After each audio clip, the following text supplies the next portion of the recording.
Hey everyone, welcome into the Flippin' Hippos YouTube channel. I'm Star. Today is Monday, September the 5th. Because it's a Monday, y'all know what that means. It's time for What's Sold on eBay. Today was also Labor Day, so we did not have to do shipping this morning, which is always fun. A lot of people enjoy the days that we don't have to do shipping. It frees up your calendar a little bit and gives you some extra time to do work that you don't always get around to, projects that you've been putting off. Mondays are usually really hectic around here. There's extra shipping from the weekends. So I like Mondays with, I call it bonus time or extra time. So let me know down in the comments below what you did with your extra time today. And hey, if you used it just to sleep in a little bit or go for a walk or do something with a loved one or a friend, that's just as good. You guys, this is all about balancing your work and your life so that you have perfect harmony and good mental and physical health. Also, tomorrow we will resume shipping. So for some of us, that means tomorrow is going to be the super busy day, but it did allow most of us to tackle things today, whether it was projects, work, or just sleeping in, spending some time with a friend, going to lunch, doing something, go for a walk. So I actually chose to sleep in. Most of you know I had a cold last week. I'm still fighting off like the last vestiges of it. So I chose to sleep in. And then I came in the office and I got a ton of work done. I was just really like laser focused today. Got a lot of stuff done. Very proud of myself. Pat yourselves on the back too. And let me know what you did today. Also, let me know how your sales are doing. We're going to start with the plush. We're looking at the week of August 29th through September 4th. Some of these plush you may have just seen in a plush that sold on eBay video I just did Friday for all of the plush that sold in August. So some of these you may have just seen. If you haven't seen the plush that sold, I'll have it pop up at the end. You can go watch that. And so I'm going to go through the plush a little quickly. This guy is a classic toy company frog.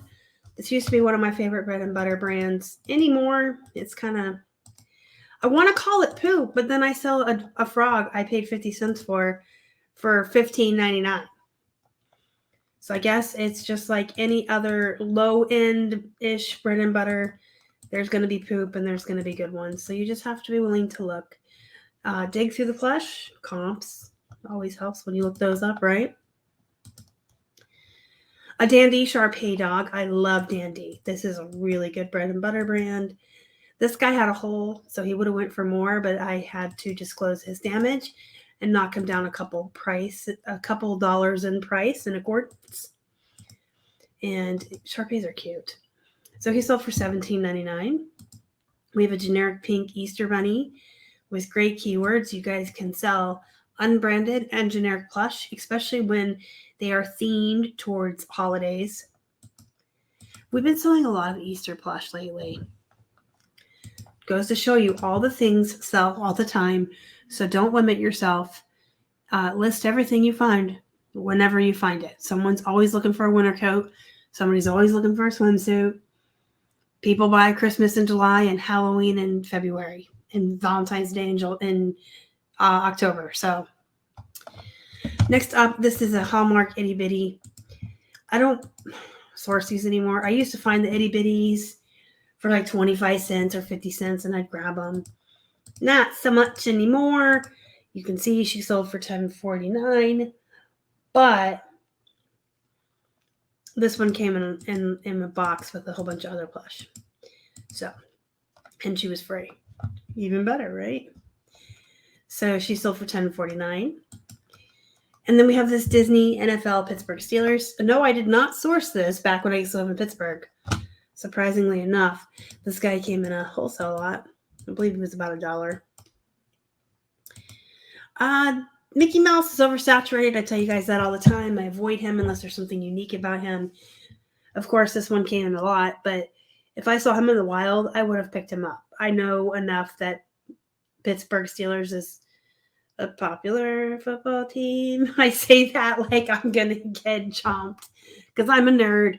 I don't do sports. I don't really know a lot about sports. Of course, when I lived in Pittsburgh, it seemed like the Steelers were the end-all be-all, but I lived in the city where they were. So maybe outside of Pennsylvania, people don't like them, but I seem to think the Steelers are popular. So I don't know. Anyway, he sold for $15.74, which is pretty good for a Mickey. Anyway, so that was the plush. I did 5 plush all week, which is probably half of what we did in the entire month of August. So things may be picking up as far as plush sales. We got this pair of jeans. These are 7 for All Mankind, Roxanne. How did I know to call them Roxanne? It's pretty right there in the waistband, folks. I tell you this all the time. If your jeans have anything printed in the waistband or on the tags, use it. It's there for you to use. They are giving you free keywords. You don't even have to think. And if you have to go by what they say, though. So if they say mid-rise, low-rise, boot cut, and your measurements beg to differ and it comes out that it's different, always use what the brand is saying it is, even if it's in direct discordance with what you've learned as far as measuring jeans. And then just supply your measurements. There's like the accepted, 7 inches is low rise, 8.5 is mid, but some brands will tell you different. So always go by what they have in the waistband. Use that first and foremost. If it's a name, if it's a style, a rise, a wash, anything like that. They're giving you the free keywords, use them, and then go by that when you are describing the item or filling out your item specifics. And also it's good to use because let's say I liked 7 for All Mankind Roxanne jeans. Let's say they were the best fitting jeans I've ever had, and mine wore out and they got a hole in the crotch and I can't wear them anymore and I can't find them in the stores. I'm going to come online to look for them. When women find a reliable, comfortable pair of jeans, they will forever return to that brand and that style forever. It's very important to find comfortable, great fitting jeans that look good and make you feel good. So always use what the brand calls them because they will always have a following. And these had a little bit of a, like a distressing, like a rip thing. I wouldn't call it a rip, but I did lower the price a little bit for that. But they still sold for $21.87. And they shipped in a padded flat. And these came, I keep adding, these came in a thread up, so they're about $1.74. Columbia vintage fishing shirt, we pay about $2, maybe $2.50 for these. We usually sell them at about $25. This one was on our 30% off sale over the weekend. I love Columbia vintage fishing shirts. They're never going to be high dollar. They're never going to pay for, your kids' college, but they sell pretty quickly and they are a great return on your investment and a fast one at that. This shipped first class. These came in a ThredUp box. I learned about RSQ jeans from ThredUp. So I would get these if I saw them in the wild, especially the men's. Men's jeans always go for a little bit more than women's. These sold for $30.62. And they shipped in a padded flat. And next up we have this shirt that came in a wholesale lot. Everything in that lot was $1 a piece once you averaged out the total cost of everything.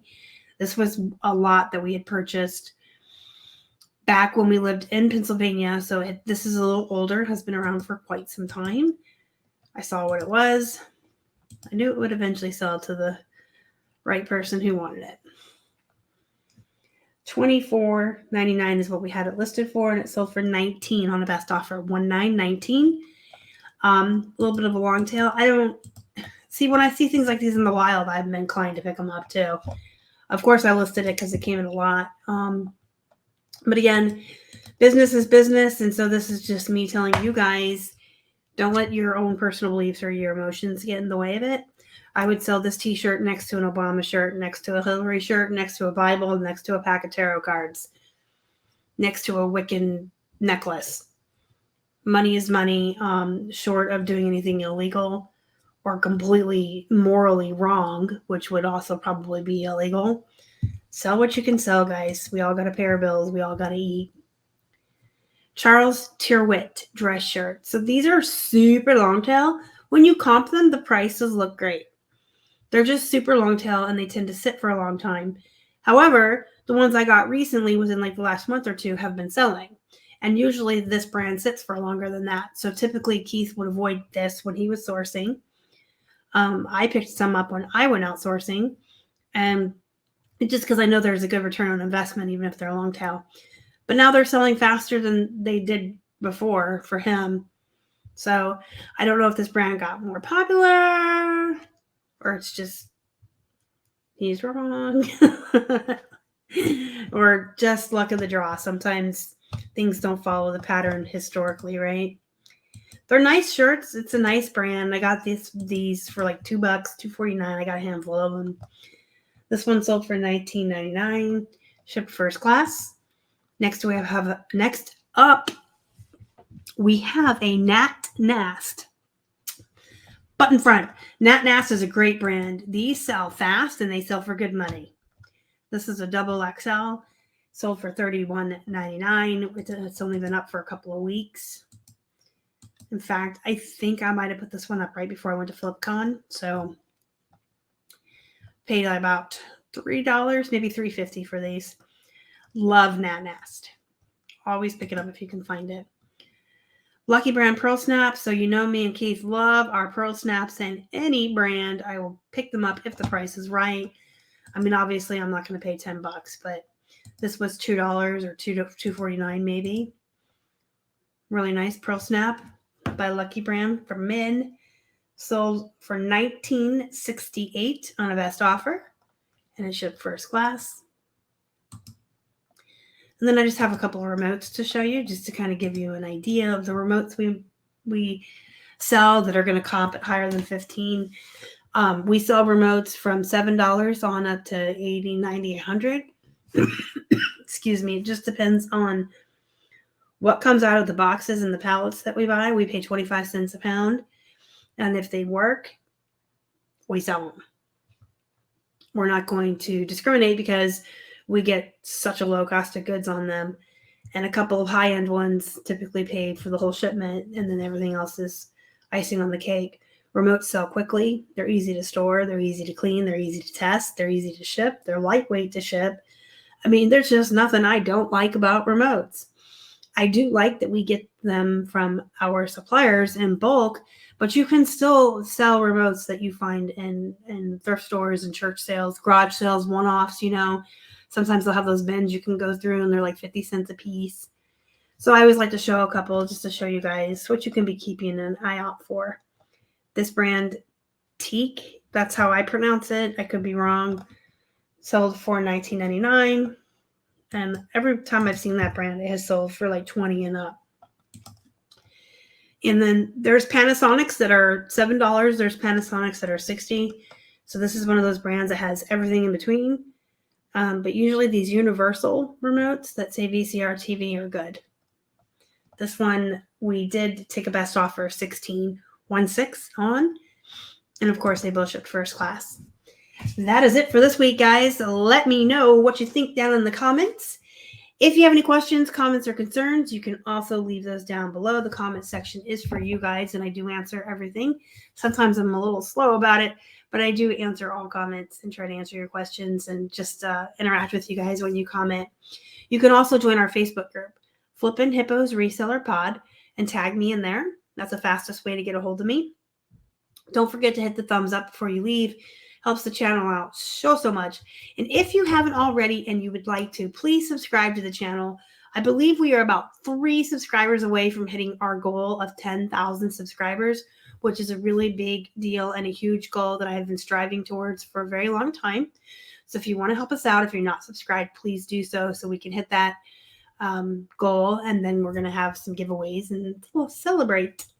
Celebrate, don't get this demonetized. All right, guys, go be productive, go make some money. And as always, thank you so much for watching. Y'all are the best. Bye.